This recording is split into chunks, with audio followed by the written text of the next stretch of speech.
Tantor Audio, a division of Recorded Books, presents House of Shadows by K.A. Linde, narrated by Amy Mcfadden. Chapter 1. The Celebration. You just won the dragon tournament. What are you going to do next? Kerrigan swatted at Clover. Stop it. You're ridiculous. I'm not ridiculous. I'm beyond excited for my best friend. Clover leaned back against the bar, her dark bob hanging severely in front of her face, her smile the brightest Kerrigan had ever seen. When Clover, Hadrian, and Darby had pulled her out of Draco Mountain, Kerrigan had tried to match their enthusiasm. A day earlier, she'd been fighting for her life in a tournament she hadn't entered. She had ended victorious, becoming the first half-Fae full member of the society and a dragon rider. In 2 weeks' time, she was going to start a year of dragon training. It sounded miraculous. If only there wasn't about a million reasons it was anything but. "Come on, Ker," Hadrian said. His blue hair was coiffed elegantly against the golden brown of his skin. The cravat at his neck, half undone, was the only indication of his inebriation. "Don't look like that. We're celebrating." "Agreed," Darby said. "I'm out, aren't I? If this isn't a reason to overindulge, I don't know what is." Darby's midnight skin was coated in a gold shimmer, and her long black tresses gleamed in the dying firelight. She technically wasn't even supposed to be out with them, now that she was a member of a royal Briannican family, but she'd flouted authority and gone out to celebrate. It wasn't every day that a dragon-blessed from the House of Dragons became a full-fledged member of the Society, the governmental body of the city of Kincadia and all of Elandria. Actually, it had never happened. It wasn't even supposed to happen. The House of Dragons was a feeder program for underprivileged Fae to move up in the world. It had worked for Hadrian and Darby, but Kerrigan wasn't like her friends. She was only half-Fae, and no one had wanted her. "Seriously, you need to let the last 48 hours go and have another drink," Clover said, pushing an ale toward her. "Everyone else is buying anyway." Which was true. The Dragon Tournament was the most lauded event in Elandrian history. The winners were treated like heroes, and everyone wanted to celebrate, which meant drink after drink after drink. She could feel that she had overindulged. "My head is already spinning," she said with a laugh. Hadrian rolled his eyes. "When has that ever stopped you?" She raised a pint to him. "Fair point." Kerrigan tipped back the ale and took a long drink. It was the good stuff, not the swill she and Clover normally drank in the wastes. No, tonight they had to forgo the underground pit where Clover worked as a card dealer for a more reputable tavern. They'd ended up in the Dragon Scales on the square in central Kincadia. It was fancier than anywhere but a royal home, but still just a tavern. The same sort of customers and the same sort of drink. Kerrigan set her half-finished drink on the bar and forced down a yawn. She was about to suggest that they all join the dancing outside when a man sent her drink sprawling. "Scales!" Kerrigan gasped. She jumped away from the spilled ale, but it was too late. The drink coated her dress and down one side of her body. "Hey, watch what you're doing!" Clover snarled at the man. The man stood to his considerable height, more than a head taller than Kerrigan. His ears were severely pointed, a clear indicator that he was full-blooded Fae. His skin was creamy white and eyes the darkest brown, and he was currently glaring at Kerrigan, having already discarded Clover's comment. "Your kind isn't welcome in this establishment," he said coldly. Kerrigan straightened up. "My kind?" "We've been here all night," Hadrian said, as if he hadn't heard the insinuation about her being half-Fae. "If you have a problem with that, then you can go somewhere else." They should never defile the society halls with someone like you, Latha. A sharp intake of breath was heard all around Kerrigan. A buzzing filled her ears at the horrid word. It was ancient Fae language, originally meaning half-Fae, but modern connotation had made it a slur, more commonly meaning half-breed bitch. It wasn't slung around in polite society. Most people in this fancy tavern probably hadn't heard it spoken aloud, except in jest. Not that Kerrigan ever found those jests funny. But Kerrigan had heard the word enough not to flinch from it. "Creative," she crooned. She was too tipsy for this. "I'm so glad that you don't get a vote." He took a menacing step forward, but she just laughed. It was the wrong move. She had known it somewhere deep in her brain that laughing at this man would provoke him. But did he think he was frightening? She'd won the Dragon Tournament. And, not that he knew this, but she was a prized fighter in the wastes. He couldn't touch her. His overconfidence was almost endearing, if not suicidal. "I'll give you something to laugh at," he said, and then threw his fist toward her face. She was drunk, not incapacitated. She fluidly slid out of his reach. Her reflexes were a half-second slower than normal, but it wasn't like he was Prince Fordham Ollivier. Fordham was the only person besting her 4 out of 5 bouts. This was just a Fae male who thought he was better than her. The male overcorrected for the missed punch and tried to throw another. She caught his fist in her hand and wrenched it sideways. He cried out. "That isn't very nice," she slurred slightly. "Someone should teach you some manners."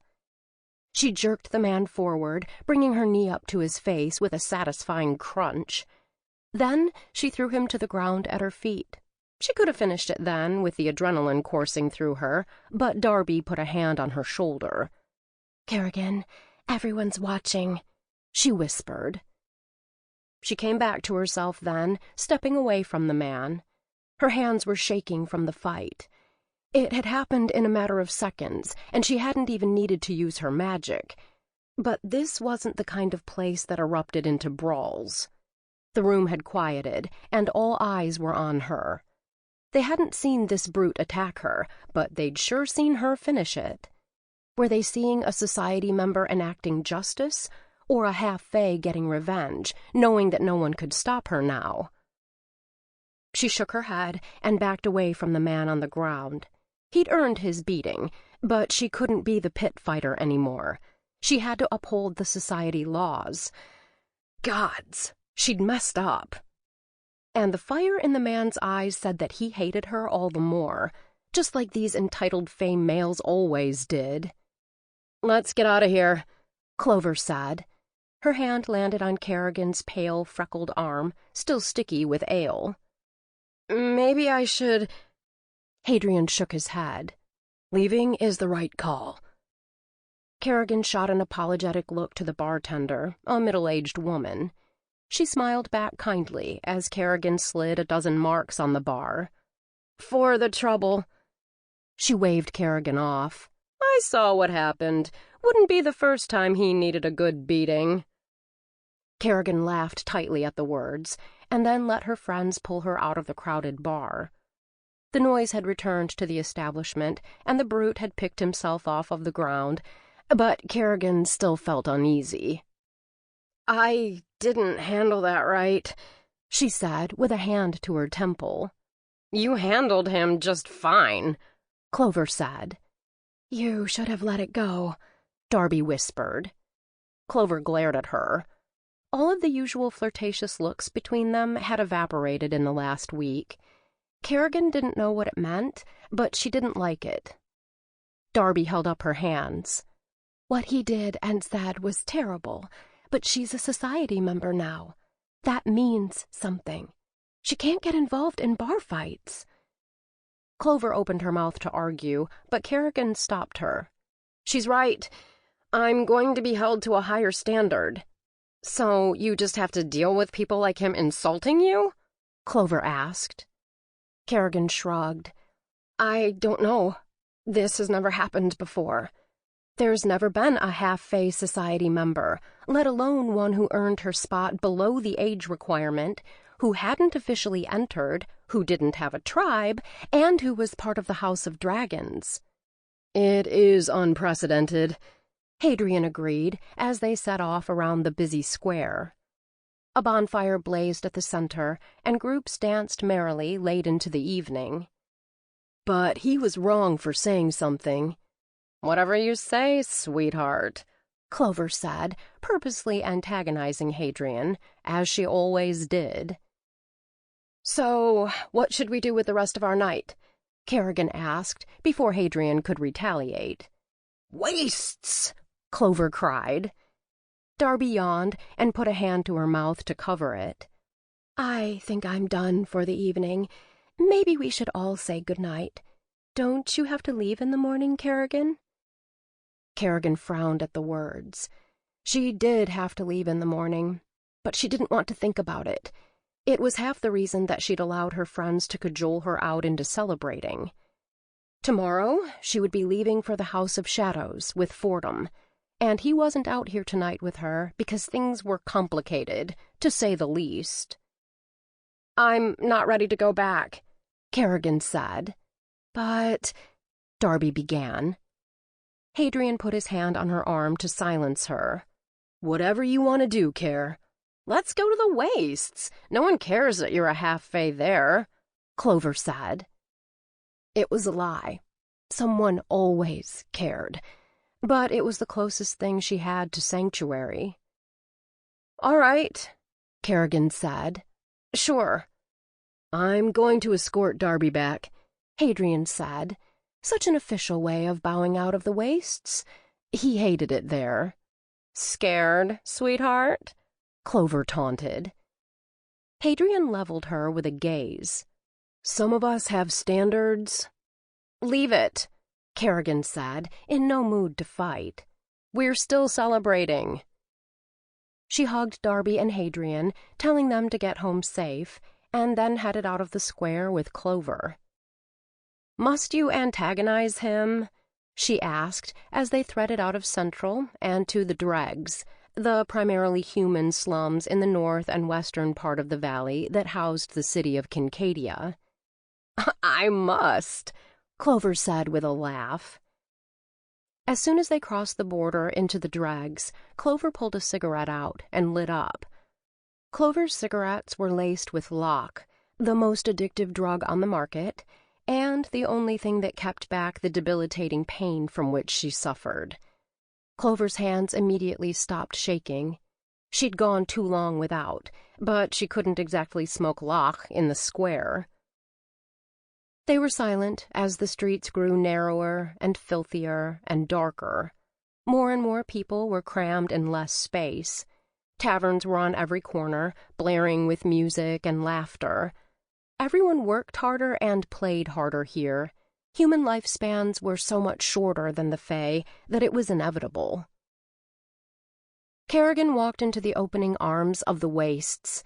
It was a multi-level pit with a floor for drinking, gambling, whores, lock dens, and at the very bottom was the dragon ring, where she had fought with magic for the last year of her life. It was where she had met Basim Nix, the leader of the Red Masks. He tried to ruin her life after losing to a half-Fae. He slung the same slur in her face as the man in the tavern. The same ignorance made him rise up against her after she won the tournament. They'd fought not 2 days ago, and now he was awaiting trial in the Draco Mountain dungeons. And it had all started here. Kerrigan received the same reception in the Wastes that she had at the Dragon's Scales, except here the clientele was predominantly human and half-Fae, and she was their real champion. As she passed through the cheering crowd, she found a frowning Dozen Rook, the king of the Wastes. "Red," he said, slipping his hands into the pockets of his black pants. He was in a full suit with a red cravat at his throat. His burnished hair shone in the light, and his all-knowing golden eyes stared back at her. as menacing and handsome. Sample complete. Ready to continue?